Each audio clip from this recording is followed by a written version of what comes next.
الحمد لله الذين اصطفى ما بعد. قد قال الله تبارك وتعالى في محكم تنزيله: أعوذ بالله من الشيطان الرجيم. بسم الله الرحمن الرحيم. يا أيها الذين آمنوا قوا أنفسكم وأهليكم نارا وقودها الناس والحجارة عليها ملائكة غلاظ شداد لا يعصون الله ما أمرهم ويفعلون ما يؤمرون. صدق الله العظيم. محترم ناظرین و سامعین، یہ موقع اللہ کے کلام کی اس مختصر سی آیت کا پیغام امت کے سامنے دینے اور پھر آج کی نئی نسل جو ہمارے لیے مستقبل میں ہمارا خود مستقبل بن سکتی ہے، ان کے حق میں ایک مختصر سا پیغام ہے. ویسے الحمدللہ آج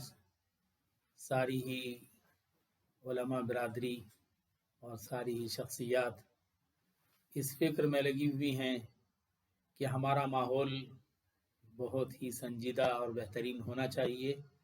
اور ہم اس دور کی یاد کر سکیں جس دور میں اصلاح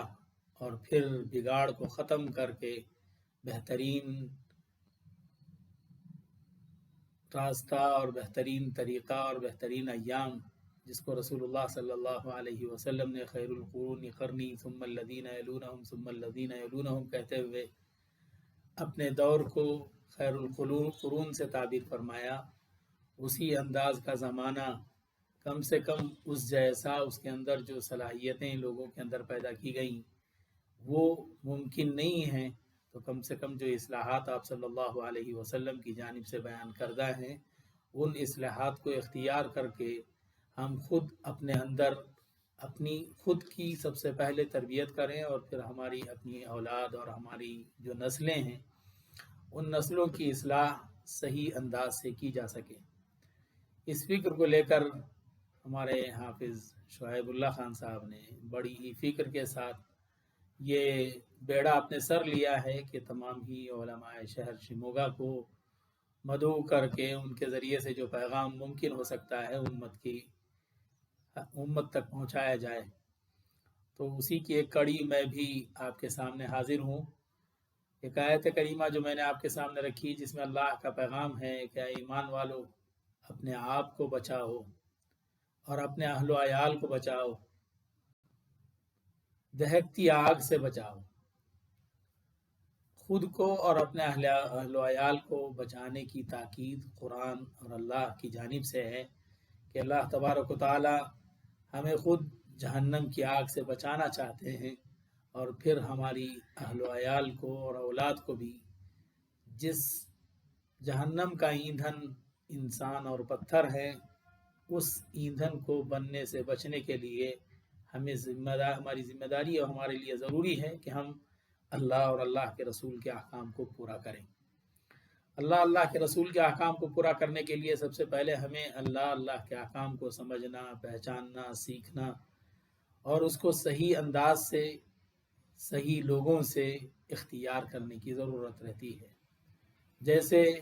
اللہ نے حضرات انبیاء علیہ الصلاۃ والتسلیم کے ذریعے سے امت تک پیغام دیا اور ہم آپ صلی اللہ علیہ وسلم کی امت میں داخل ہیں، تو رسول اللہ صلی اللہ علیہ وسلم کو اللہ نے علم کی طرف سب سے پہلے متوجہ فرمایا اور قرآن کی پہلی وحی اقرأ بسم ربک الذی خلق کے ذریعے سے اللہ تعالیٰ نے نازل فرمائی، جس میں اللہ نے تعلیم کا حکم دیا. اور رسول اللہ صلی اللہ علیہ وسلم کے بعثت کے مقاصد جو اور آیتوں کے ذریعے سے اللہ نے بیان فرمائے ہیں، ان مقاصد میں اللہ نے یہ بات بھی ارشاد فرمائی ہے کہ آپ صلی اللہ علیہ وسلم کی بعثت قرآن کی تعلیم اور اس کے ساتھ ساتھ انسانی تربیت اور تزکیہ بھی اللہ کے رسول صلی اللہ علیہ وسلم کا اہم مقصد رہا ہے. آپ صلی اللہ علیہ وسلم کے اس بیان کے مطابق کہ آپ فرماتے ہیں انما بعثت معلما، میں معلم بنا کر بھیجا گیا. تو آپ صلی اللہ علیہ وسلم معلم بھی ہیں اور پھر آپ صلی اللہ علیہ وسلم ہمارے لیے تزکیہ کرنے والے بھی ہیں. اور اللہ کے رسول صلی اللہ علیہ وسلم نے جو تعلیم و تربیت حضرات صحابہ رضوان اللہ علیہ مجمعین کی فرمائی، تو اس تربیت کا ذریعہ حضرات صحابہ بن کر ان کی حالت یہ ہوئی کہ ان کو اللہ نے اس سند سے نوازا کہ اللہ ان سے راضی ہو گیا، وہ اللہ سے راضی ہو گئے۔ یہ بہت بڑی نعمت عظمیٰ ہے جو اللہ نے حضرات صحابہ کو عطا فرمائی ہے۔ آج کا ماحول حضرات صحابہ کی شان میں کچھ لوگوں کی جانب سے ان کے درجہ بلند کو اس کے اندر خلل پیدا کرنے کی کوشش کی جاتی ہے اور طرح طرح کی باتیں کی جاتی ہیں، حالانکہ اس کا ہمارا معاملہ یہ ہے کہ ہمیں حضرات صحابہ کے سلسلے میں اللہ کے رسول صلی اللہ علیہ وسلم کی اور اللہ کی جو آیتیں اور روایتیں ہیں ان کو مد نظر رکھتے ہوئے، ان کی تعظیم کو دل میں رکھتے ہوئے، ان کی اقتداء اور اتباع کو، اطاعت کو اختیار کرنے کے سوا کوئی چارہ کار نہیں۔ ان میں کسی طرح کی عیب جوئی ہمارے ایمان میں خلل پیدا کرنے کا ذریعہ اور سبب ہوگی۔ برکت دوسری بات یہ ہے، اس عنوان کا مقصد یہ ہے کہ آج ہمارا جو ماحول ہے، تو آج بچوں کے سلسلے میں خصوصیت کے ساتھ کہ بچے اسکولز ان کے بند ہیں اور تعلیم گاہیں بند ہیں، لیکن تعلیمی سلسلہ نئے انداز سے رائج اور جاری ہے کہ آج کل آن لائن تعلیم کا سلسلہ ہے، لیکن آن لائن تعلیم کے ذریعے سے جہاں فوائد کچھ ضرور ہوتے ہیں، تو وہ فوائد ایسے ہیں کہ ان فوائد کے اختیار کرنے میں بچوں کے لیے بگاڑ کا سامان بھی بہت ہوتا ہے۔ لیکن ہمیں اس سلسلے میں خصوصیت کے ساتھ غور یہ کرنا ہے کہ ہماری اولاد کی صحیح تربیت اور صحیح ڈھنگ، ان کو صحیح رنگ دینے کے لیے ہماری ذمہ داری ہے کہ ہم ان کے لیے کوئی نہ کوئی نظام العمل ضرور تیار کریں۔ اور نمازوں کی پابندی کا اہتمام سب سے پہلے والدین کریں، ذمہ دار کریں، سرپرست کریں، اور ان سرپرستوں اور والدین کے ساتھ ساتھ اگر بچوں کی اس تربیت کی طرف پوری توجہ دی جائے کہ بچے خود بھی ایک تو نماز کی پابندی کریں اور پھر اللہ اور اللہ کے رسول کے احکام کو بھی سیکھیں۔ سب سے پہلے جب بچہ پیدا ہوتا ہے تو اس کو اللہ کے رسول صلی اللہ علیہ وسلم کی تربیت یہی ہے کہ جو ہی بولنا سیکھے تو اللہ کا نام سکھایا جائے۔ اللہ کا نام سکھانے کے ساتھ ساتھ اس کو اللہ کی تعریف اور اللہ کون ہے، ہمارا پیدا کرنے والا کون، پالنہار کون ہے۔ اللہ کا کرم ہے کہ ہمارے اکابر نے بہت ساری ایسی چھوٹی چھوٹی کتابیں ترتیب دیں جس کے ذریعے سے ہمارے ایمان کی، ہمارے عقیدے کی، ہمارے اعمال کی بھرپور حفاظت ہوتی ہے۔ مختصر رسالے بہت سارے اور بہت زیادہ مشہور اور عام تعلیم الاسلام ہے، جس میں بہت ہی صحیح عقائد کا تذکرہ ہے اور مختصر سوالات کے ذریعے سے سمجھانے کی اور امت کے لیے جو ضرورت ہے ان تمام ضرورتوں کی تکمیل کی طرف توجہ دلائی گئی ہے۔ ایک تو یہ ہے کہ ہم قرآنی الفاظ کے سیکھنے کی طرف کچھ فکر ضرور کرتے ہیں کہ قرآن ہمارا بچہ پڑھ لے اور پھر اس کو پڑھنا آ جائے، لیکن جہاں ہم پڑھنے کی فکر کرتے ہیں وہیں قرآن کے پیغام کو بھی اپنے اندر لینے کی فکر کریں۔ سب سے پہلے خود والدین اپنی اصلاح کی کوشش کریں، ایک تو ان کے اعمال درست اور صحیح رہیں۔ اعمال کی درستگی اور صحت کے بعد یہ ذمہ داری بنتی ہے کہ میں نے جو آیت آپ کے سامنے پیش کی ہے اس میں اللہ نے یہ پیغام دیا ہے کہ ہم اپنے آپ کو جہنم کی آگ سے بچائیں۔ جہنم کی آگ سے بچانے کے بعد اللہ کا یہ پیغام بھی کہ آپ اپنے اہل و عیال کو بھی جہنم کی آگ سے بچائیں۔ جہنم کی آگ جس کا ایندھن اللہ خود جو ہے وعدہ کرتے ہیں کہ جس کا ایندھن جو ہے انسان اور پتھر ہیں۔ انسان اگر اللہ کے احکامات کو پورا کرتا ہے تو اس کو بجائے جہنم کا ایندھن بنانے کے اللہ اس کو باغ اور پھر جنت کا انعام اور تحفہ اللہ تعالیٰ عطا کرتے ہیں۔ اور وہ آیت ہمارے درمیان مد نظر ہمیشہ رہے کہ اللہ کا جو پیغام ہے فَمَنْ زُحْزِحَ عَنِ النَّارِ وَأُدْخِلَ الْجَنَّةَ فَقَدْ فَازَ، کہ جو جہنم سے بچ گیا، جنت میں داخل ہو گیا، وہ کامیاب ہے۔ اور اللہ کی طرف سے یہ بات بھی، یہ پیغام بھی ہمارے سامنے ہے کہ یعلموا انما الحیات الدنیا لعب ولہو وزینہ وتفاخر بینکم وتکاثر فی الاموال والاولاد۔ اس میں اللہ نے جو نقشہ کھینچا ہے وہ نقشہ بہت ہی اہم ہے۔ اللہ تعالیٰ فرماتے ہیں کہ تم جان لو کہ دنیاوی زندگی یہ کھیل کود تماشا ہے اور پھر زینت کا سامان ہے اور آپسی فخر کی چیز ہے، اور پھر اس کے بعد جو ذمہ داری زندگی کی ہے تو اس میں یہ پیغام بھی اللہ کی طرف سے ہے کہ اس کے بعد اولاد کی کثرت پر اور مال کی کثرت پر آدمی اتراتا اور فخر کرتا ہے۔ اللہ کہتے ہیں کہ بچہ جب پیدا ہوتا ہے، اللہ کی طرف سے یہ جو پیغام ہے، جب پیدا ہوتا ہے تو جب شعور اس کو آنے لگتا ہے تو سب سے پہلے کھیل کود کی طرف وہ متوجہ ہوتا ہے، کھیلتا ہے، اور اس کے نہ فائدے کا اس کو خیال ہوتا ہے، نہ ہی اس کے نقصان کا کوئی خوف اس کو لگا رہتا ہے۔ ذرا سا آگے بڑھتا ہے، شعور ذرا بیدار ہوتا ہے، تو بیدار ہونے کے بعد اسے ایسے کھیل کی طرف وہ متوجہ ہوتا ہے جس میں کچھ نفع بھی ہوتا ہے، جیسے کوئی ورزش کرتا ہے، تیر اندازی کرتا ہے، تیرتا ہے، اور اللہ کے رسول صلی اللہ علیہ وسلم نے تیر اندازی کو اور نشانہ بازی کو اور پھر تیرنے کی تربیت دی، اور تربیت کرنے کی طرف اللہ کا پیغام بھی ہے۔ تو اللہ کے رسول صلی اللہ تعالی علیہ وسلم کی جانب سے جو تربیت ہماری کی گئی ہے، اللہ کی طرف سے کی گئی، یہ وہ موقع ہوتا ہے کہ بچپن کی کیفیت میں انسان کھیل کود کی طرف متوجہ ہوتا ہے۔ جب کھیل کود سے اور پھر بچپن سے جوانی کی طرف بڑھتا ہے، تو جوانی کی طرف بڑھتا ہے تو وہاں اس کو زینت کا خیال ہوتا ہے کہ میرا لباس ایسا ہونا چاہیے، میرے جوتے ایسے ہونے چاہیے، میرے چپل ایسے ہونے چاہیے،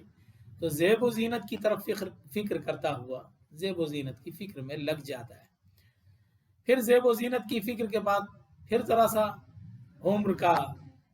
ڈھلتے ہوئے آگے جب عمر بڑھتی ہے تو اس کا یہ خیال ہو جاتا ہے، وَتَفَاخُرٌ بَيْنَكُمْ، جب اس کے پاس کچھ مال آ جاتا ہے یا کچھ بینک بیلنس اس کا بڑھ جاتا ہے تو آپسی درمیان میں اپنے وہ فخر کرنے لگتا ہے ایک دوسرے پر کہ میرے پاس اتنا ہے، میرے پاس فلاں گاڑی ہے، میرے پاس فلاں بنگلہ ہے، میرے پاس اتنا بیلنس ہے، اس طرح کی سوچ میں لگ جاتا ہے۔ پھر ذرا عمر اور آگے بڑھتی ہے تو اولاد کی کثرت ہوتی ہے، تو اولاد کی کثرت، یہ بڑھاپے کے موقع پر اولاد کی کثرت پر آدمی اترانے لگتا ہے کہ میرے پاس اتنی اولاد ہے، میں ان سے یہ سب کچھ کرتا ہوں، فلاں میرا بیٹا ہے، فلاں میرا بیٹا ڈاکٹر ہے، میرا بیٹا فلاں ہے، یہ ہے وہ ہے، اس طرح کی باتیں کرتا ہوا آدمی اپنے آپ کو فخر میں ڈھال کر رکھ دیتا ہے، اور پھر اولاد کی کثرت پر بھی اترانے لگتا ہے۔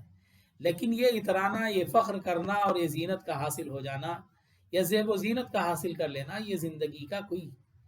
ماحصل نہیں ہے۔ زندگی کا ماحصل کیا؟ آگے اللہ تعالیٰ ارشاد فرماتے ہیں وَمَا الْحَيَاةُ الدُّنْيَا إِلَّا مَتَاعُ الْغُرُورِ، دنیاوی زندگی جس میں زیب و زینت کا معاملہ، آپسی فخر کا معاملہ،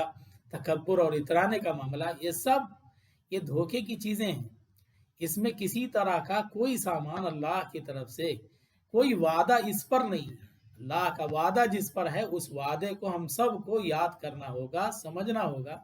اللہ کہتے ہیں کہ یہ دنیاوی زندگی دھوکے کا سامان ہے۔ جب یہ بات بتا دی جا رہی ہے کہ یہ دھوکہ ہے تو اس دھوکے سے بچنے کا سامان ہمیں خود کرنا ہوگا، ہمیں خود اپنے آپ کو دھوکے سے بچانا ہوگا۔ جب اللہ نے واضح اور صریح طور پر یہ بات کہہ دی ہے کہ دنیاوی زندگی دھوکے کا سامان ہے، آج ہیں تو کل اللہ کے دربار میں پہنچ جائیں گے۔ اللہ کے دربار میں پہنچنے کے بعد ہمیں اپنی زیب و زینت کا کوئی مطلب نہیں ہوا کرتا۔ وہاں ہم جائیں گے تو جانے کے بعد ایک تو ہمارے اپنے اعمال کا معاملہ، اور پھر اس کے بعد اولاد کے معاملے میں سب سے پہلے ہماری جواب دہی کی بھی بات ہو جاتی ہے۔ اولاد کے سلسلے میں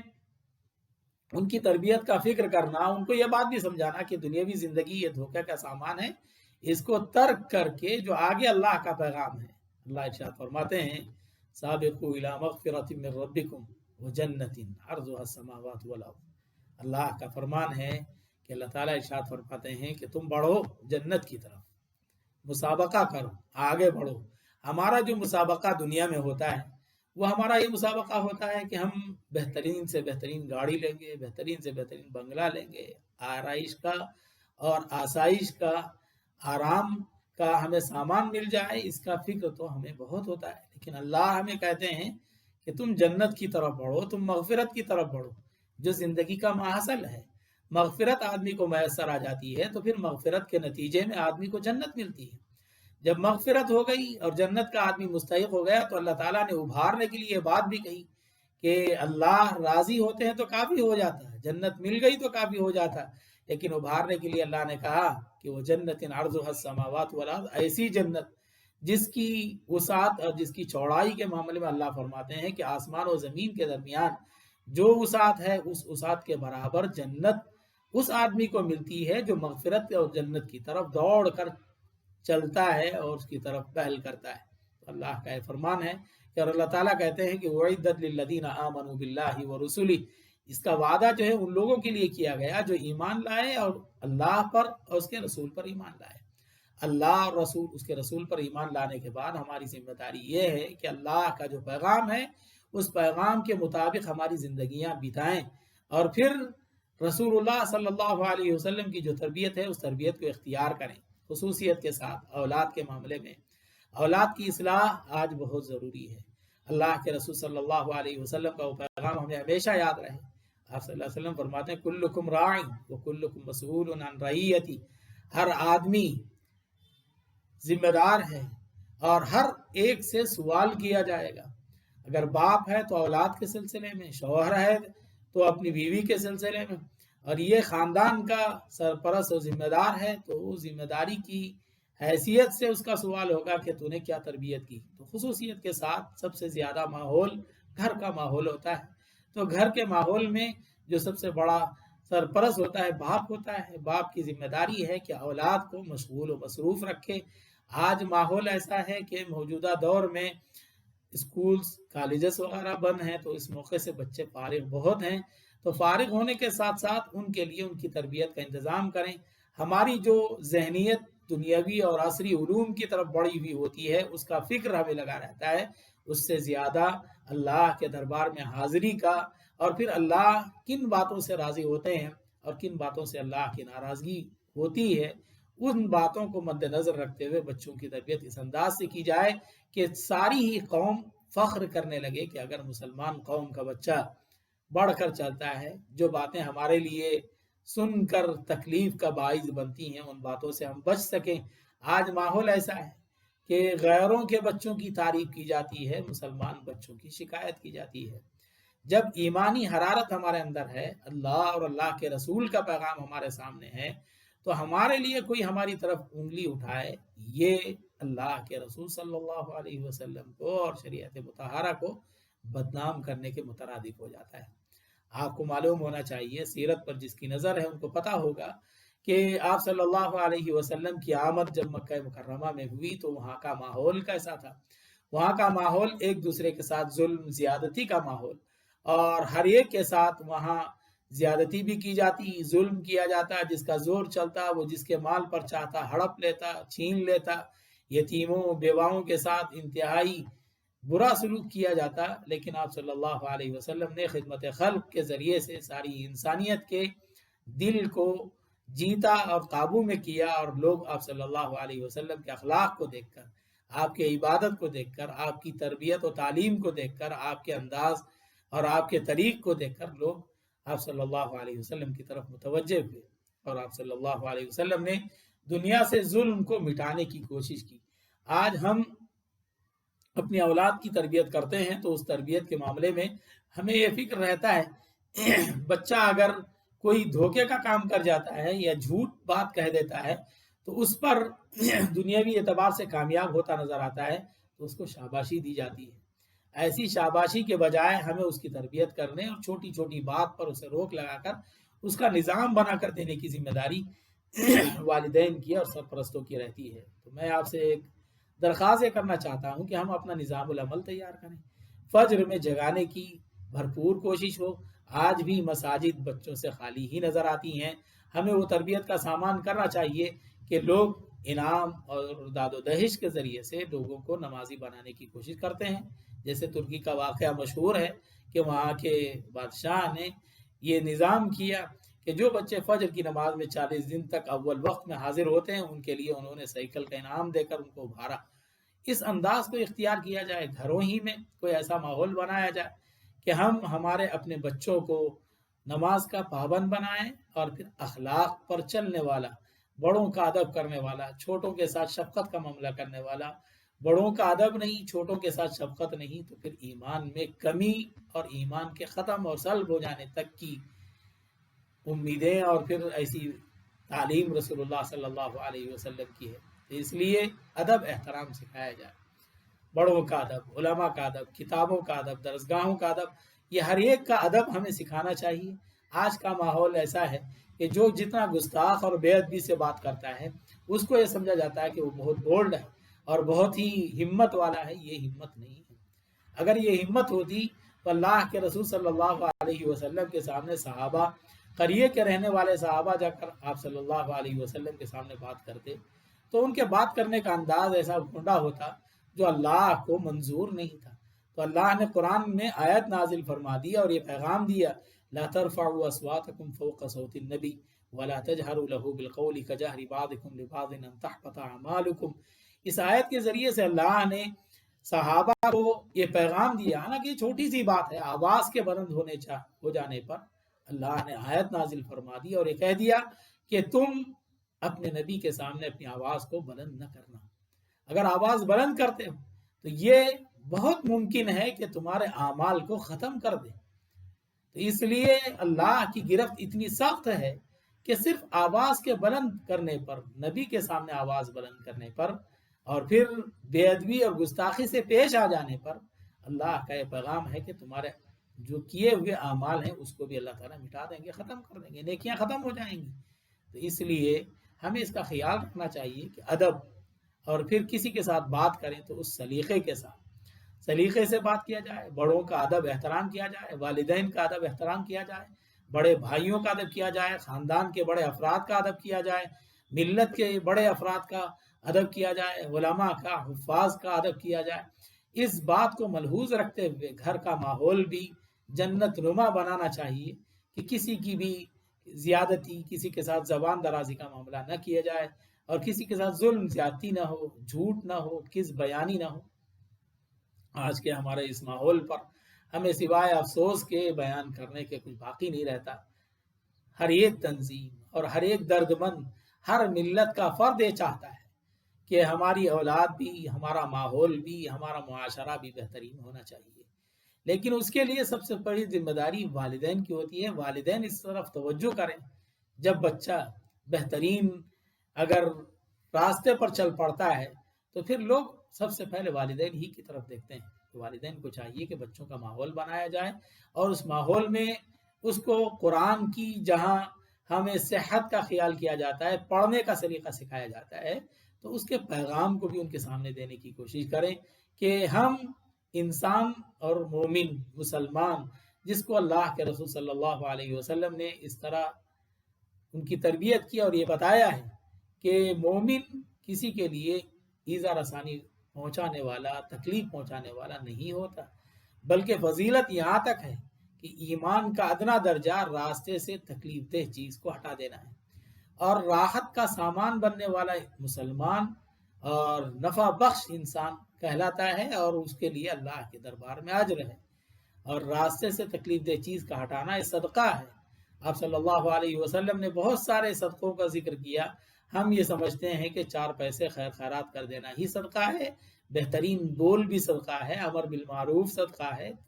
راستے سے تکلیف دہ چیز ہٹا دینا صدقہ ہے. یہ سب صدقات ہیں. اس کے ذریعے سے اللہ کی رضا ملتی ہے, اللہ کی محبت میں اضافہ ہوتا ہے, اور پھر ہمارا ماحول خوشگوار بنتا ہے, لوگ ہمارے قریب ہوتے ہیں اور ہمارے ذریعے سے اسلام اور ایمان اور اللہ کی طرف متوجہ ہوتے ہیں. یہ بھی ایک تبلیغ کا سامان ہے. ہم یہ سمجھ لیتے ہیں کہ نماز کی دعوت دے لینا, نماز کا پڑھ لینا یہ کافی ہے. اس سے کئی گنا بڑھ کر اخلاق ہوا کرتے ہیں. اللہ نے اللہ کے رسول صلی اللہ علیہ وسلم کو یہ کہا وَإِنَّكَ لَعَلَىٰ خُلُقٍ عَظِيمٍ, کہ آپ صلی اللہ علیہ وسلم بڑے ہی عظیم اخلاق والے ہیں. اور آپ صلی اللہ علیہ وسلم نے خود ارشاد فرمایا ہے کہ میں اخلاق کو سنبھالنے, سدھارنے کے لیے اللہ کی طرف سے بھیجا گیا ہوں. تو اخلاق کی تعلیم بھی, اور پھر دنیاوی ظاہری علوم ہیں, ان ظاہری علوم میں بھی ہر میدان میں مسلمانوں کو خصوصاً آگے بڑھنے کی ضرورت ہے. آج ہمارے جو خیالات و تصورات ہیں, ہم صرف یہ سوچ کر نہ چلیں کہ ہم اپنی زندگی, اپنے کچھ حصے کا جو پیٹ ہمارے پاس موجود ہے اس کو بھر کر, اس کی آگ کو بجھا کر ہم کامیاب ہو جائیں. یہ نہیں ہے, بلکہ ہماری ذمہ داری یہ ہے کہ ہم جہاں اپنی تربیت کا اپنا خیال کرتے ہیں تو وہاں ساری ہی امت کو ہم نفع بخش بن کر زندگی گزار سکیں. یہ خیال اور یہ توجہ ہر بچے کے ذہن میں آئے, اور ہر بچہ ہر ایک کے لیے نفع بخش رہے, ضرر رساں نہ ہو. آج جو ماحول بنا ہوا ہے، جس ماحول کے ذریعے سے ہم ہمارے تکلم کا انداز، بات کرنے کا سلیقہ بھی غلط، اور پھر ہمارا جو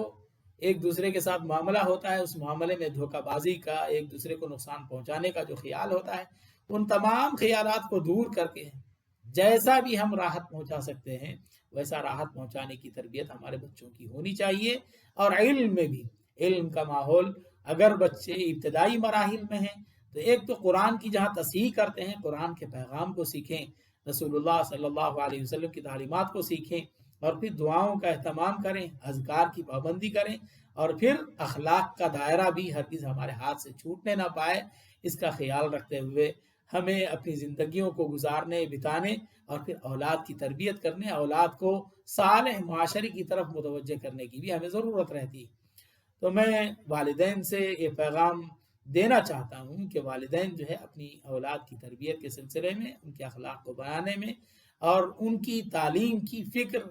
اپنی پیاس اور بھوک سے بھی بڑھ کر، ان کی زینت کے سامان سے بھی بڑھ کر، صرف دنیاوی زندگی نہیں بلکہ اخروی زندگی طرف بھی متوجہ کریں۔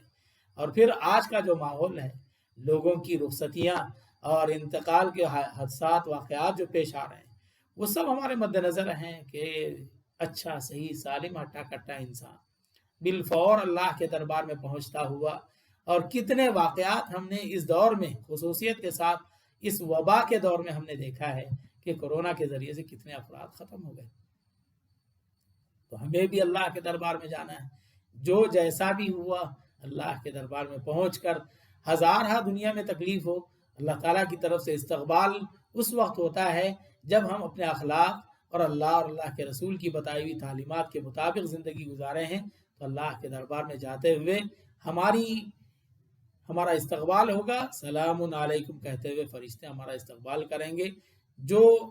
گڑھا ہے، زمین کا گڑھا ہے، جس میں کئی من، کئی ٹن مٹی کے اندر دبا دیا جاتا ہے، لیکن اللہ کی طرف سے وہی گڑھا جنت کے باغوں میں ایک باغ بن جاتا ہے جب ہمارے اخلاق صحیح ہیں، ہماری تعلیم صحیح ہے، ہمارا انداز صحیح ہے، ہم نے اللہ اور اللہ کے رسول کی اطاعت کو اختیار کیا ہے۔ تب اگر ہم نے اللہ کی اطاعت نہیں کی، اللہ کے پیغام، اللہ کے رسول کی تعلیم و تربیت کے مطابق ہم نے اپنی زندگی نہیں گزاری ہے، تو پھر وہیں سے جو ہی ہم پہنچتے ہیں تو وہیں قبر ہی سے ہمارے اوپر لعنت و پھٹکار کا معاملہ، اور پھر ہمارے ساتھ سختیوں کا معاملہ، اللہ کی گرفت کا معاملہ شروع ہو جاتا ہے۔ اللہ سے دعا بھی ہے اور ساتھ ساتھ پیغام بھی ہے کہ ہم اپنی اولاد کی فکر کریں اور ایک نظام العمل تیار کریں۔ سب سے پہلے بچوں کو نماز کا پابند بنائیں، اس کے بعد اخلاق سکھلائیں، اور پھر تعلیم میں، اگر دنیاوی تعلیم میں ہے تو ہر فیلڈ میں ہماری قیادت تک ملے، قیادت تک پہنچنے کی کوشش کریں کہ ہمارا چاہے وہ سائنٹسٹ بننے کا معاملہ ہو، ڈاکٹرز بننے کا معاملہ ہو، یا IAS IPS بننے کا معاملہ ہو، ہر جگہ ہمارے مسلمان بچوں کو آگے بڑھنے اور اس کی فکر کرنے، اور اس میں یہ نہیں ہے کہ میں فلاں مدد کرے تو جاؤں گا، بلکہ من جدہ وجدہ کو مد نظر رکھتے ہوئے، یعنی جو کوشش کرتا ہے وہ اس کو پا کر رہتا ہے۔ اس طرح اپنی محنتوں، کاوشوں، کوششوں کو بڑھاتے ہوئے محنت کر کے ہر میدان کو سر کرنے کی کوشش کریں اور آگے پہنچنے کی کوشش کریں۔ اور ہمارا معاشرہ جیسے حضرات صحابہ سے ساری ہی امت کو سکون ملا ہے، ویسے مسلم معاشرے سے بھی امت اور ملت کو سکون و راحت ملے، اور پھر وہ بجائے لان تان کرنے کے ان کے گرویدہ بن کر، گرویدہ بنانا زبردستی نہیں ہوا کرتا، ہمارے اپنے تیور سے، ہمارے اپنے اخلاق سے، ہماری اپنی تعلیم سے ہوا کرتا ہے۔ اس لیے سبھی سے میری درخواست بھی، گزارش بھی، دعا بھی ہے کہ اللہ تعالیٰ مجھے، آپ کو، ساری امت کو عمل پیرا ہونے اور ہماری جو نسلیں ہیں ان نسلوں کو نیک بننے اور پھر قیادت تک پہنچنے، اور خصوصیت کے ساتھ موجودہ دور میں جو NRC اور CAA کے سلسلے میں جو کالجز وغیرہ مشہور ہوئے، خصوصیت کے ساتھ جو دلی کا کالج ہے جامعہ ملیہ، وہاں کے بچوں نے امت کا سر بلند کرنے کے لیے جو کردار اختیار کیا، اپنایا، تو اس کردار کو اپنانے اور اختیار کرنے کی کوشش کریں، اخلاق کو خصوصیت کے ساتھ سدھاریں۔ ظلم اور زیادتی کے دور میں اگر ہم اللہ اور اللہ کے رسول کی تعلیم کو اختیار کیے رکھیں گے تو انشاءاللہ ہم کامیاب اور کامران بھی ہوں گے، بس انہی چند باتوں کے ساتھ اپنی بات کو ختم کرنا چاہتا ہوں، اور یہ پیغام دینا چاہتا ہوں کہ ہمارے معاشرے کے اندر اصلاح ہو، اور ہماری نوجوان نسل خصوصیت کے ساتھ بہترین اخلاق اور اخلاق حمیدہ کے اختیار کرنے والی بن جائے۔ اللہ سے یہی دعا کرتے ہوئے میں اپنی بات کو ختم کرتا ہوں۔ ربنا تقبل منا انك انت السميع العليم وتب علينا انك انت التواب الرحیم۔ اے اللہ ہمارے لیے، ہماری اولاد، ہماری نسلوں کے اندر ایمان کی حرارت اور اخلاقی کردار کو اپنانے کی توفیق عنایت فرمائے۔ آمین۔ واخر دعوانا